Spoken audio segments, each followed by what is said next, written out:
Smart Business. Dalam sebuah aktivitas bisnis dan juga kehidupan, yang namanya resiko tidak pernah bisa dihindari atau ditinggalkan begitu saja. Paling tidak bisa dikelola dan juga dimitigasi. Nah, pertanyaan besarnya adalah bagaimana sebetulnya manajemen risiko di sebuah perusahaan besar yang dikelola oleh bermacam tim dan unit bisnisnya. Yuk kita bahas bersama dengan Mas Andi Budiman, CEO dari KG Media. Mas Andi, sehat ya? Sehat. Risiko nggak bisa risiko nggak bisa dihindari tapi perlu dihadapi. Nggak bisa dihilangkan, tapi bisa dimitigasi. Boleh nggak sedikit gambaran sebuah resiko dari perspektifnya seorang CEO itu seperti apa sih? Ya mungkin ini klise ya, tapi risiko itu kan bagian dari hidup ya. Setuju. Dan bagian dari hidup pribadi kita Ya. maupun bagian dari bisnis kita gitu. Salah satu buku yang paling berpengaruh buat saya itu Road Less Traveled. Road Less Traveled itu buku lama, ditulis sama seorang psikolog, psikiatris, psikolog namanya M. Scott Peck. Bicara soal bagaimana menghadapi hidup yang susah dan penuh resiko gitu. Nah, kalimat pertama di buku Road Less Traveled itu adalah life is difficult. Kalau kita sudah menerima kenyataan bahwa hidup itu susah dan penuh resiko, maka sebetulnya hidup itu harusnya kita nggak bisa bilang bahwa hidup itu susah. Kenapa? Karena baseline-nya memang kita udah berdirinya di suatu baseline bahwa hidup itu susah dan penuh resiko, penuh ketidakpastian. Jadi it's just part of life gitu ya, yang harus kita hadapi, kita kelola. Jadi Anda melihatnya seperti itu dan diterapkankah mungkin dalam era kepemimpinan sekarang? Relate nggak kira-kira Mas Andi? Waduh, kalau bisnis media kan di episode-episode sebelumnya saya udah cerita itu perubahannya cepat sekali. Oke. Uncertainty-nya gede banget di bisnis media. Dan makin kesini makin cepat perubahannya. Contoh lah ya, Kompas kan tahun 65 menikmati masa kejayaan, maksudnya mendaki masa kejayaan sampai puncaknya dari sisi skala bisnis itu 2013. Oke. Jadi setelah 2013 mulai tuh kita merasakan disrupsi di media cetak. Nah, tahun 65 ke 2013 kurang lebih kan itu 50 tahun lah. 50 tahun 63, 65, 2013, 48 tahun. Hampir 50 tahun itu kita menikmati itu. Mendaki puncak kejayaan gitu ya. Selama 50 tahun kita terus tumbuh, luar biasa Kompas. Tapi sekarang masih kepikiran nggak sebuah media, format media itu bisa bertahan 50 tahun ke depan. Udah susah gitu ya. PR banget. Contoh lah, Google, Meta, Facebook, dan teman-temannya itu lahir 20-25 tahun lalu lah. Dan kayaknya banyak pengamat bilang ini udah mentok tuh. Masa puncak. Karena apa? Karena udah ada yang berikutnya lagi, udah ada TikTok dan lain-lain gitu. Artinya kalau kita dulu bisa menikmati 50 tahun, sekarang mungkin 25 tahun gitu untuk bisa terus tumbuh. Mungkin berikutnya hanya 10 tahun atau 5 tahun gitu. Siklus perubahannya itu makin lama makin cepat. Jadi nggak mungkin kita nggak melihat resiko atau tidak mau melihat resiko dalam bisnis media. Kalau kita tiap tahun kan melakukan annual planning, raker gitu, betul. maka kita pasti punya Gambaran besar gambaran dan target yang indah-indah gitu ya. Kita punya 10 hal yang mau kita capai ya. Kalau di radio misalnya kepemirsaannya, revenue-nya, profit-nya. Tapi dari mungkin 10 hal indah yang kita mau capai, mungkin ada 100 hal yang bisa menggagalkan itu gitu ya, di bisnis media. Betul. Itulah pentingnya mungkin mengelola manajemen risiko ya Mas Andi ya.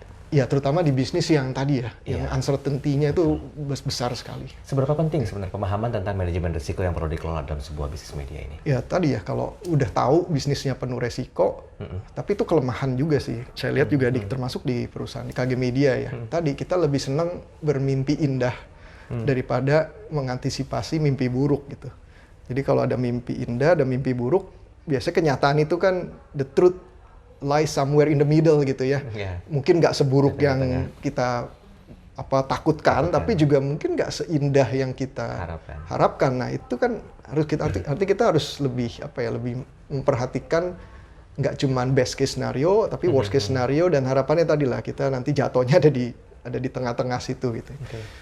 Nah konkretnya bagaimana memanajemeni sebuah risiko di KG Media ini kita juga masih belajar, dan banyak belajar sebenarnya waktu pandemi. Atau bahkan setelah pandemi. Jadi pandemi itu 2020 sampai 2022 akhir lah ya.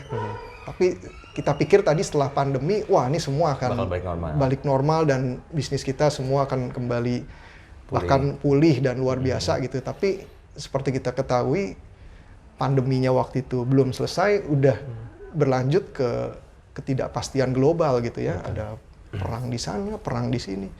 Dan sebetulnya ada resiko besar juga yang lebih jangka panjang, itu perubahan iklim ya. Itu besar dampaknya terhadap ekonomi, terhadap kesehatan gitu. Karena bisnis media itu korelasinya sangat kuat dengan pergerakan ekonomi.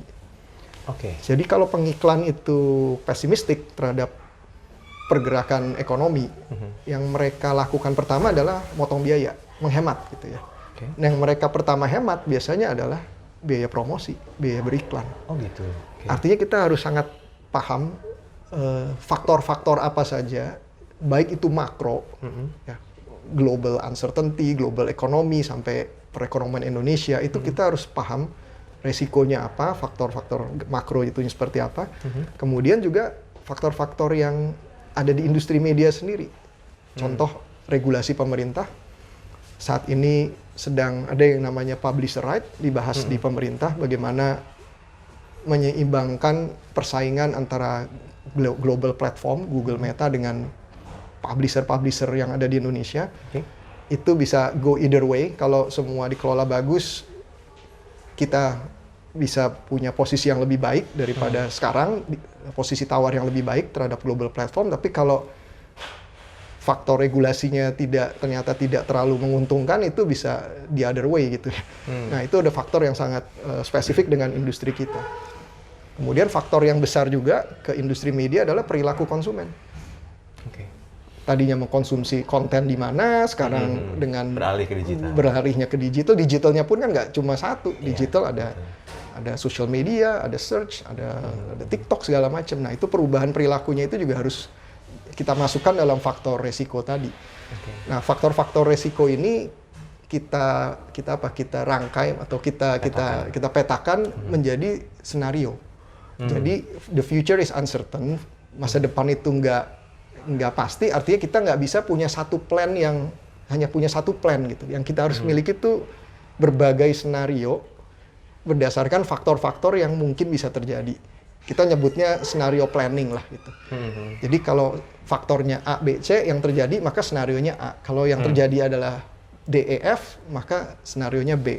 Nah, masing-masing senario ini punya strategic option, harus punya strategi untuk masing-masing senario tuh. Tapi juga ada strategi yang common sebetulnya. Mau senario A, senario B, pakainya yang A. Ada sebuah strategi yang common, yang harus jadi kudu dilakukan gitu. Nah, itu sebenarnya yang lebih penting. Karena tadi kan the future is uncertain. Kalau senarionya A, kita harus A. Kalau senarionya B, kita harus B. Tapi yang lebih penting adalah mencari senario apa yang common untuk semua strategi yang common untuk semua senario. Itu yang kita sebut no-brainer strategy. Artinya sesuatu yang sebenarnya simple, tapi kadang-kadang kita lupa untuk lakukan. Padahal itu sangat penting karena berlaku untuk semua senario. Oke, ini kan kita udah bicara masalah strategi nih Mas Andi. Tapi kira-kira boleh nggak saya minta disampaikan juga dari pandangannya Mas Andi selaku CEO dari KK Media, untuk bisa memetakan skenario-skenario tadi atau bentuk mitigasi risiko. Itu idealnya dari bottom to up atau dari bottom to top atau top to bottom? Kalau direction bahwa kita harus scenario planning, bukan hanya annual business planning, itu harus dari atas. Karena biasanya ya mungkin karena kebiasaan lama kita ya di industri yang mungkin kalau sebelumnya industri media nggak sedisruptif sekarang, itu ya annual planning gitu. Setahun sekali kita raker gitu kan, rapat ngomongin apa yang mau dilakukan setahun ke depan gitu. Tapi tadi biasanya mimpi indah tuh. Wah, setahun ke depan kita akan mencapai ini, targetnya naik 20%, bla bla bla. Tapi kita jarang mikirin faktor-faktor apa yang bakal bikin itu nggak tercapai gitu. Dan ternyata faktornya makin lama makin banyak dan out of our control gitu, faktornya eksternal.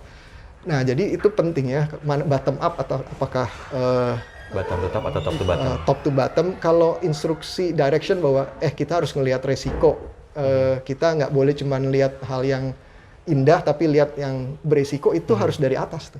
Karena biasanya teman-teman yang tanda kutip di bawah ya, itu mereka ya natural lah, alami lah. Manusia pasti pinginnya kan mikirin yang enak gitu. Betul. Mana pengen. Dan memang itu stressful loh. Jadi ketika kita lagi rapat gitu ya, terus rapat untuk mempersiapkan strategi gitu ya, rapat tahunan tadi, terus kita mulai ngebahas, tapi kan ada kemungkinan A, B, C, itu stres loh.